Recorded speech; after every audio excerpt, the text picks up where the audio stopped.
오늘 이 새벽에 주시는 하나님의 말씀 요한복음 2장 1절부터 12절까지 봉독하겠습니다. 사흘째 되던 날 갈릴리 가나에 혼례가 있어 예수의 어머니도 거기 계시고 예수와 그의 제자들로 혼례 청함을 받았더니 포도주가 떨어진지라. 예수의 어머니가 예수에게 이르되 저들에게 포도주가 없다 하니 예수께서 이르시되 여자여 나와 무슨 상관이 있나이까? 내 때가 아직 이르지 아니하였나이다. 그의 어머니가 하인들에게 이르되 너희에게 무슨 말씀을 하시든지 그대로 하라 하니라. 거기에 유대인의 정결 예식을 따라 두세 통 드는 돌 항아리 6이 놓였는지라. 예수께서 그들에게 이르시되 항아리에 물을 채우라 하신즉 아기까지 채우니 이제는 떠서 연회장에게 갖다 주라 하심에 갖다 주었더니 연회장은 물로 된 포도주를 맛보고도 어디서 났는지 알지 못하되 물 떠온 하인들은 알더라. 연회장이 신랑을 불러 말하되 사람마다 먼저 좋은 포도주를 내고 취한 후에 낮은 것을 내거늘 그대는 지금까지 좋은 포도주를 두었도다 하니라. 예수께서 이 첫 표적을 갈릴리 가나에서 행하여 그의 영광을 나타내심에 제자들이 그를 믿으니라. 예수께서 그 어머니와 형제들과 함께 가버나움으로 내려가셨으나 거기에 여러 날 계시지는 아니하시니라. 아멘. 오늘도 새로운 하루를 허락하신 하나님께 감사합니다. 오늘은 주의 날 수요일입니다. 오늘 본문은 가나의 혼인잔치라고 불리는 바로 그 본문입니다. 예수님께서 베푸신 첫 번째 기적이라고 할 수 있습니다. 예수님께서 세례요한에게 세례를 받으신 이후에 거기서 만난 5명의 제자들과 함께 갈릴리 지역으로 올라오십니다. 그리고 갈릴리의 가나라고 하는 지역에 있었던 혼인잔치에 초대를 받으셔서 제자들과 그리고 자신의 어머니 마리아와 함께 그 청함을 받은 혼인잔치에 참석을 하십니다. 그렇게 혼인잔치가 한창 진행되고 있던 때에 갑자기 포도주가 떨어지는 일이 발생합니다. 그런데 어찌된 일인지 포도주가 떨어진 것을 주인보다 예수님의 어머니 마리아가 먼저 알았고, 마리아는 그 사실을 주인에게 알리지 않고 예수님한테 먼저 이야기를 합니다. 그리고 한다는 말이 하인들한테 일러줍니다. 혹시나 예수님이 무슨 말씀을 하시면 너희는 그냥 시키는 대로만 하라 라고 일러줍니다.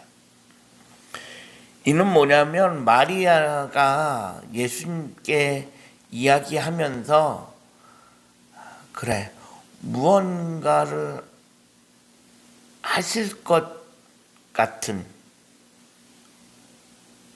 그리고 예수님이라면 이 문제를 해결하실 수 있을 것이다 라고 하는 그런 기대감과 믿음을 가지고 있었습니다. 사실 예수님은 처음에는 아직 내 때가 이르지 아니하였다라고 하시면서 정중하게 거절하지만 결국에는 하인들에게 이야기합니다. 항아리에 물을 가득 채워라.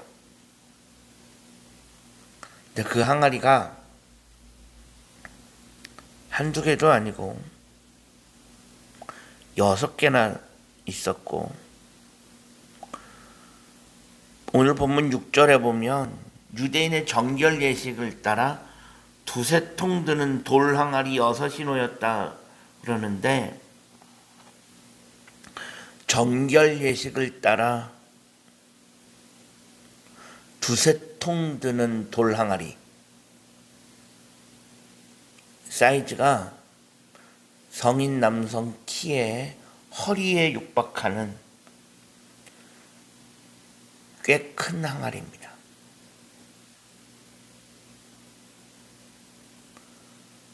그런 항아리가 6개가 있습니다.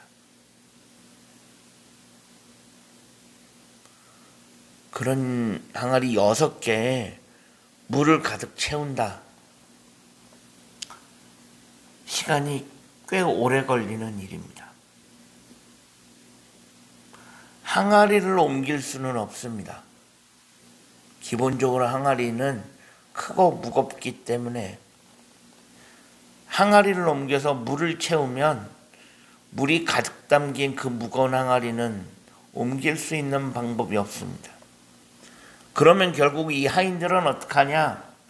일일이 바가지 같은 걸로 물을 퍼다 날라서 채우는 수밖에 없습니다. 그렇게 해서 6개 돌 항아리에 물을 채운다.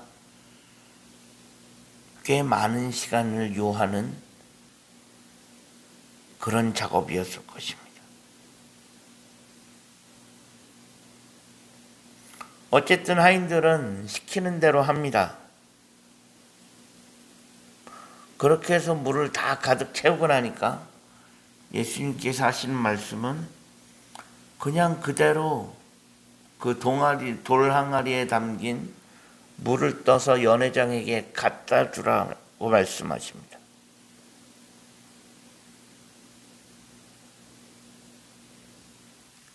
분명히 이 하인들은 물을 떴습니다. 채운 것도 물이었고 뜬 것도 물이었을 것입니다. 그런데 연회장은 포도주를 맛보게 됩니다.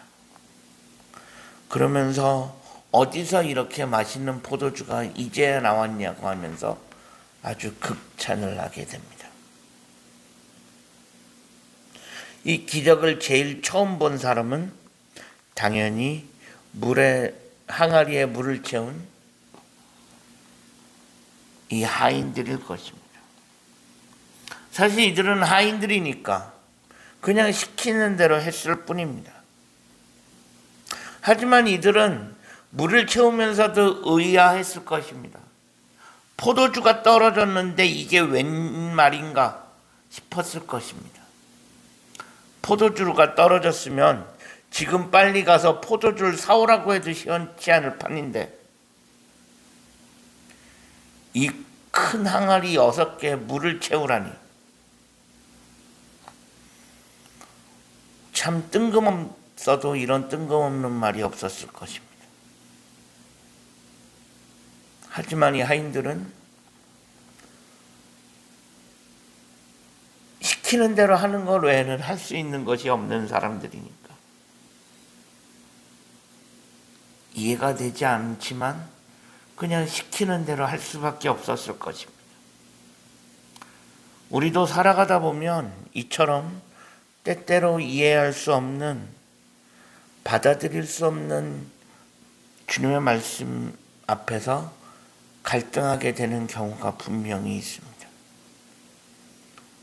우리의 현실과 전혀 동떨어진 말씀처럼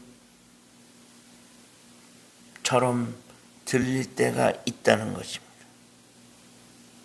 그럴 때 우리는 갈등할 수밖에 없습니다. 하지만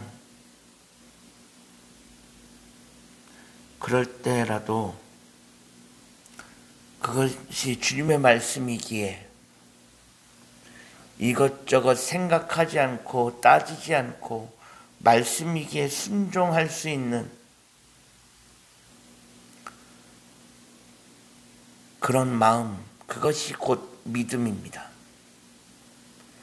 우리가 사순절을 살아가면서 그 믿음이 우리 가운데 있어질 수 있기를 소망합니다.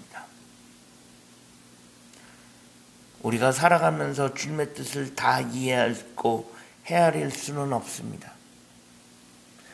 때로는 현실에 맞지 않고 때로는 이해가 되지 않더라도 말씀이기에 순종해가는 그런 믿음,